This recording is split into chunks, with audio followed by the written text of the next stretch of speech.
starting with the upper limb nerve glide, we want to push the shoulder down. So what I mean by down is depressing the actual shoulder. So if you were to shrug your shoulder up like you were confused, then do the complete opposite and shrug it down. What we don't want to do is side bend or depress the shoulder so hard that we actually laterally flex the spine. We want to stay nice and neutral. With the shoulder pushed down and depressed, we want to visualize that X on the bicep, and we want to turn that X away from the rib cage. Okay, so external rotation of the shoulder blade or turning the thumb out. With that sensation still intact, we're still pushing away. We want to bring the arm out nice and slowly until we get a sensation that's about a 4 or a 5 out of 10. What we can't get is it running from the armpit, it running down the bicep, or even running down and tingling the fingers. When we get that sensation, we can palpate it. So we can mix it up by sort of slightly shrugging the shoulder up and then pushing the shoulder right back down into the stretch. Remember not to push too hard. We want to keep the manageable pain level around about a 4 or 5 out of 10. Continuing to push away, we can then flex the wrist or extend the wrist. So we bend the wrist back and forward as we're still pushing the fingertips diagonally away from the body.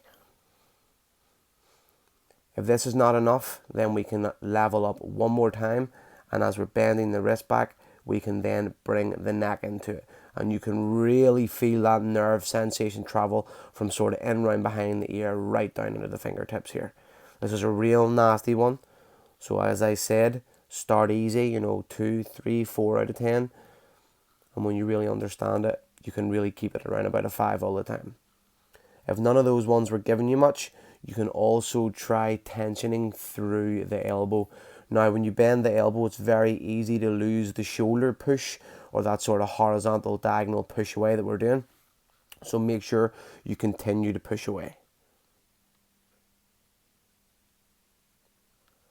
With all the same shit intact, depressing the shoulder, turning the thumb out, we can bring it up to where that nasty spot is and just do little tiny circles. Imagine you're circling your finger on a 1 penny piece. That's how small the circle wants to be here. And we just want to basically keep circling until the sort of nerve sensation or the nerve feeling sort of dies down before repeating and going again until we find that sort of similar sensation and feedback. What we then can do, leveling up again, is we can actually use the wall.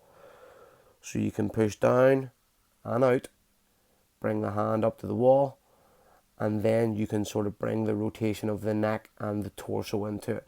Just playing around with whatever sort of angle and movement gives you the best sensation, and by best I mean the nastiest. It's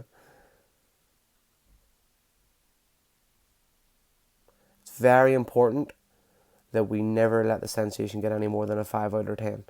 That way we can end up doing ourselves a little bit of damage or pushing the nerves a little bit too far. Thank you very much.